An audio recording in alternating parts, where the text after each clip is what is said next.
The day Marvel and DC merged universes. The wild story of Amalgam Comics. Imagine Batman fused with Wolverine, Superman combined with Captain America. Two titans of comics, Marvel and DC, colliding into one universe. This isn't fan fiction. This actually happened. Welcome to the insane, forgotten era of Amalgam Comics. The 1990s were a strange time for comics. Marvel and DC were neck and neck battling for dominance in a market booming with spectators and wild crossovers. Sales were high, creativity even higher. And then in 1996, they did the unthinkable. They teamed up. That's when readers witnessed the birth of something never seen before. The DC vs. Marvel limited series. DC and Marvel launched a 4-issue event where their universes collided. But it wasn't just a team up, it was a battle. Superman vs. Hulk. Batman vs. Captain America, Wonder Woman vs. Storm. Fans voted for who won, literally deciding the outcome of the fights. But something unexpected happened mid-event, a cosmic twist that changed everything. Two godlike entities, the brothers, representations of Marvel and DC universes, clashed. As their conflict escalated, the fabric of reality shattered, and from that chaos came fusion. The universes didn't just fight, they merged. And Amalgam Comics was born. Suddenly, readers had found themselves in a world where history had been rewritten.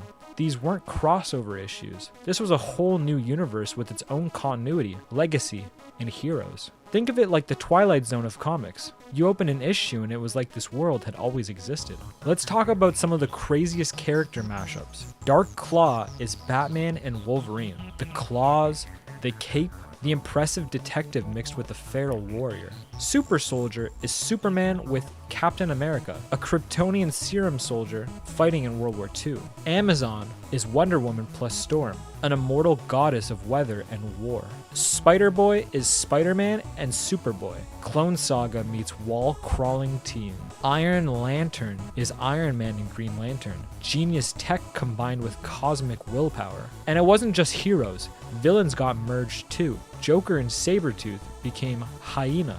Thanos' side was Darkseid and Thanos, literally universal doom. Marvel and DC actually published these books under the Amalgam Comics banner. Each company released 6 issues, 12 total, for the first wave. What made them brilliant was the detail. Each issue acted like it was part of a long-standing series. Fake editor's notes, references to non-existent past events, full backstory, it felt real. There was Legends of the Dark Claw, Bruce Wayne, Agents of S.H.I.E.L.D., X-Patrol, Speed Demon, and more.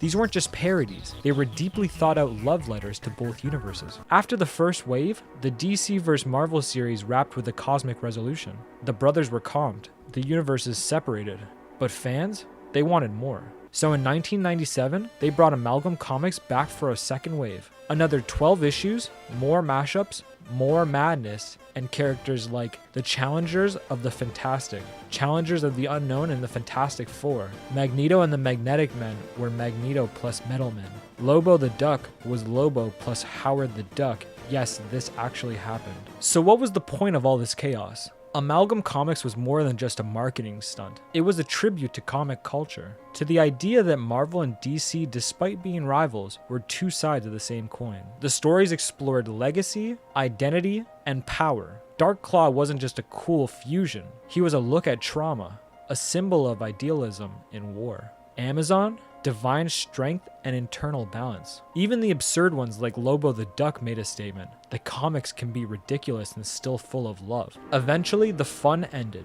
Amalgam didn't continue past the second wave. Legal rights, editorial hurdles, and the natural rivalry between the two companies made sure it stayed a rare event. But its impact still felt. Fans still ask for returns. Dark Claw merch still exists, and the concept inspired future crossovers, mashups, and even multiverse ideas long before the MCU explored them. Amalgam Comics is a relic of an era when the impossible happened, when rivals became partners, when fandoms collided and creativity exploded. It was chaotic, it was weird, it was beautiful, and even though it lasted only briefly, it reminded us why we love comics. Infinite possibility.